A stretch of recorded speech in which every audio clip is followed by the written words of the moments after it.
Hello everybody, the month break is finally over and we're back with One Piece chapter 1054. This is the chapter that's set to open the curtain on the final saga of One Piece, and I can definitely understand why. Now, to make things more organized, this chapter is broken up into three main parts, so I'll just kind of discuss them in order. The first part is what I call the Green Bull part, the second part is what I call the Shanks part, and I'll refer to the third part as the Reverie part. Also, I'll put little pictures in the top left corner to indicate which part I'm talking about, so you can always just scrub through the video if you wanted to jump to a certain part. This might actually make the video more complicated than it needs to be, but oh well, let's just start with the Green Bull part. So the first panel is a brief little look at the festival that's going on right now at the Flower Capital. We see someone saying, "Denjiro, we can't trouble Luffy and the others with this," and there's a little text in the bottom right that says conflict stirs amid the festivities. So all that you can really gather from this is that there's some shit going down outside the capital. This is when it cuts over to Green Bull stepping, and you can see little flowers growing on the ground around where he stepped.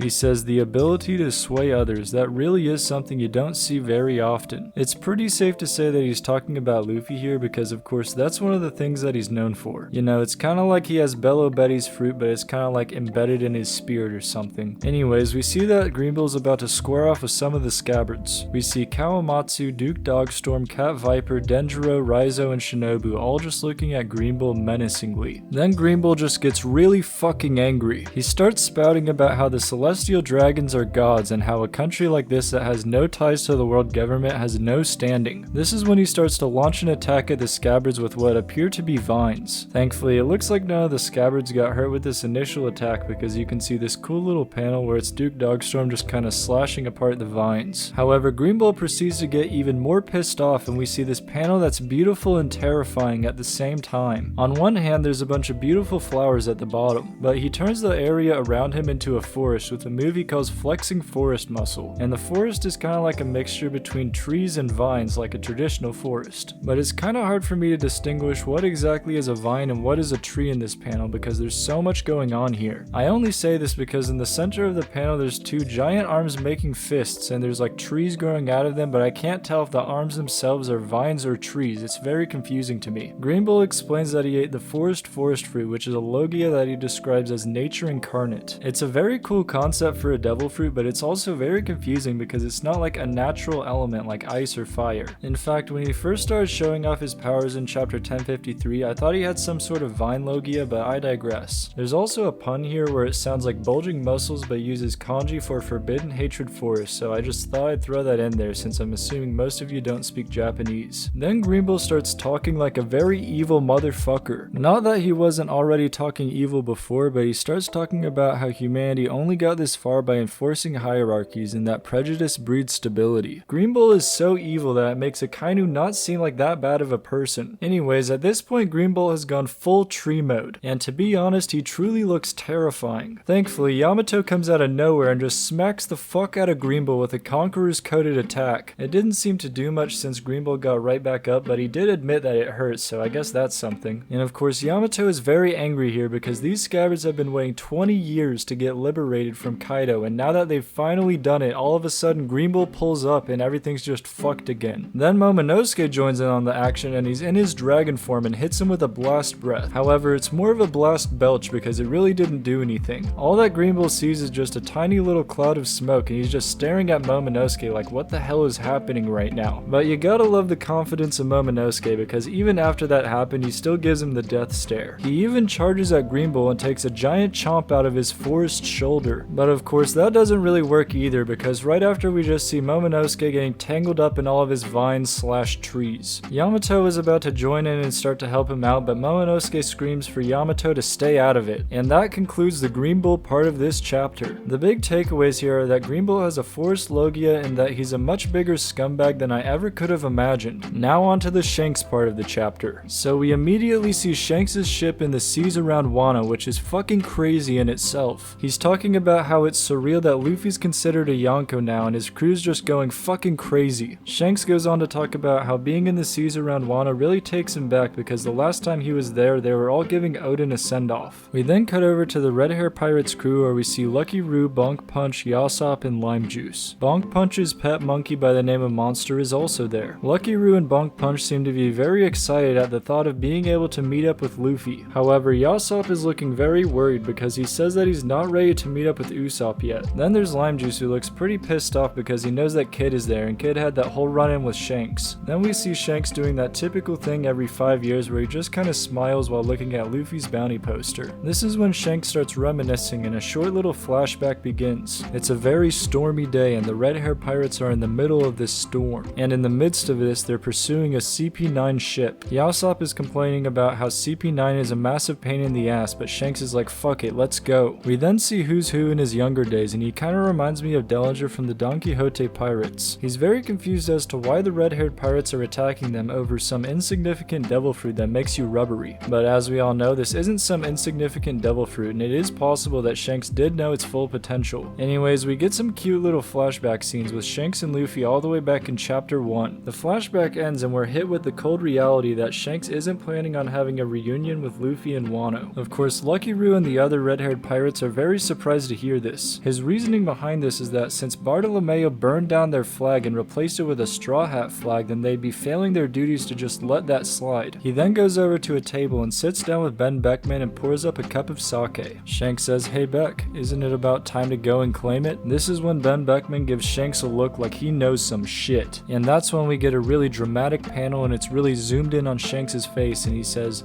"The One Piece." And that concludes the Shanks part of the chapter. Now as far as takeaways go for this part of the chapter, I really have no idea because everything that Shanks did was so ambiguous and can be interpreted in so many different ways. I mean, we know that Shanks is on the prowl for the One Piece, so it's possible that he's in Wano for one of the road poneglyphs. But if he's there for one of the road poneglyphs, then it's going to be incredibly difficult for him to get it without running into Luffy. I wish I could offer some more insight, but there's just so many different ways that this could go. Anyways, I'm just going to move on to the final part of the chapter, which is the reverie part of the chapter. So we cut over to the Navy headquarters in the New World, which isn't where the reverie is held, but they talk about a bunch of the things that happened at the reverie. We see Akainu, Kizaru, and Kurouma, Kurauma, Kuruma, however you pronounce it. It translates to Black Horse, so that's how I'll refer to him. I could be wrong, but I'm pretty sure that Black Horse is a newly introduced character and he's the Navy Criminal Affairs Unit Chief. Anyways, they're discussing how the Revolutionary Army can't go unchecked any longer. We also find out that a lot of people are referring to Sabo as the Flame Emperor, which is a really fucking cool name. Anyways, we finally get to see what was said in that newspaper that had Dragon and the other revolutionaries freaking the fuck out. The headline reads, "Sabo assassinates King Cobra." So yeah, Cobra is now dead. But I definitely don't think it was Sabo who killed him. It would make a lot more sense if it was like an executive order from Eam. But Sabo and the revolutionaries that were with him made a whole lot of chaos at the reverie. They attacked the homes of the celestial dragons in the Holy Land and destroyed a monument of the divine dragon claw, which is a symbol of the world nobles. This was interpreted as a blatant declaration of war. Fujitora and Greenbow were in charge of the Navy's defenses, but in the end, Sabo and the revolutionaries ended up succeeding in freeing Bartholomew Kuma from the celestial dragons and managed to escape. This makes me incredibly happy because I really wanted to see Kuma escape the grasp of the celestial dragons. And now that he's free, he'll be a huge help for the revolutionaries as well. Black Horse brings up the fact that the admirals were probably restricted because they were fighting in the Holy Land, but of course Akainu's all like, don't make excuses for them. This is when we read the other newspaper headline which says that Vivi went missing. Now it would make the most sense to me if Vivi was with Sabo right now because Sabo probably knew that Vivi was in a lot of danger at the reverie, so he probably wanted to save her before she got fucking murdered. At any rate, we cut back to the discussion with the Marines and Kizaru wonders if they can close the case on the attempted murder of Saint Charlos. For those who don't remember, this is referring to back when Saint, I can't pronounce his name,